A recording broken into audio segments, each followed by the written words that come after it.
about 23 years of history to cover in the next few minutes, but I promise to be brief and not take up too much of it. So in 2001, Dad, who you all know, Larry Massie, started his first soup kitchen. It was originally out of Royce Lutheran Church in Gary, Nebraska.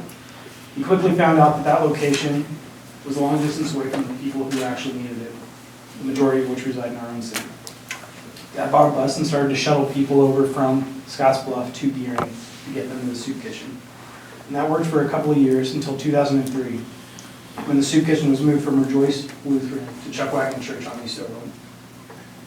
He realized that there was a greater need in the area for food in that area than the area that we had originally anticipated. He expanded the kitchen to operate on both Friday and Saturday night. This was also the first year of Christmas dinner in the Valley, which has become just a constant day within the community. Dad helped with Thanksgiving dinner in the Valley for several years and noticed that no one had set up anything for Christmas. He filled the need that he saw and started the dinner on Christmas Day. He originally cooked bone-in turkey and ham, homemade applesauce, homemade mashed potatoes, and homemade sweet potatoes. All of this was all out of our house, where roasting pans had to be spaced throughout the entire house to avoid blowing another fuse.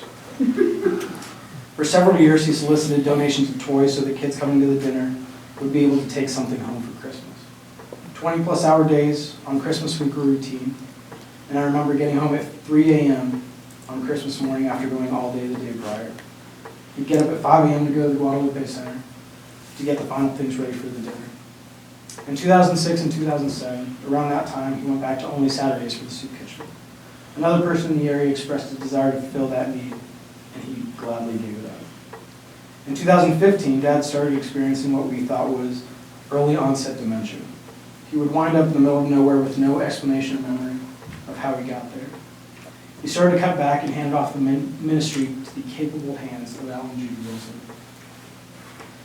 Dad had a heart surgery which cleared up all the symptoms of his quote-unquote early onset dementia.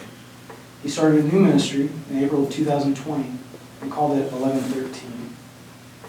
The ministry achieved 501c3 status in May of that same year.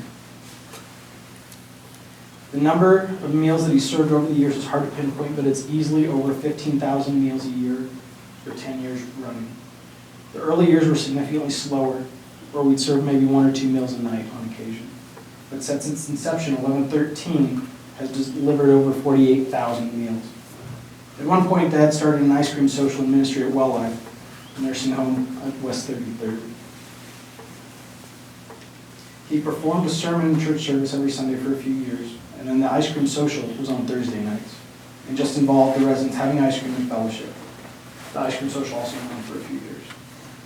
Additionally, Dad has served meal boxes to the community through the soup kitchen, in addition to meals prepared on both Friday and Saturdays for all those years. The meal boxes contain canned goods and things with a long shelf life, something to sustain a family throughout the entire week. When he isn't preparing food, serving food, or thinking how to do either, Dad is visiting people.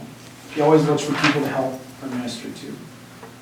And although he would have made it work on his own, Dad has had the support of the community and this council throughout the entire process.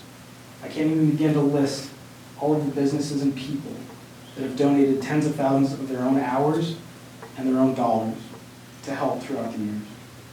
In fact, it might be easier to compose a list of businesses that haven't contributed.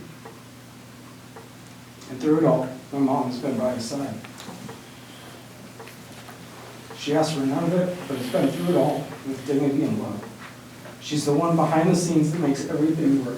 And without her, there would be no Dad. Thank you all for your time. Thank you, Royce. And that led us to the top.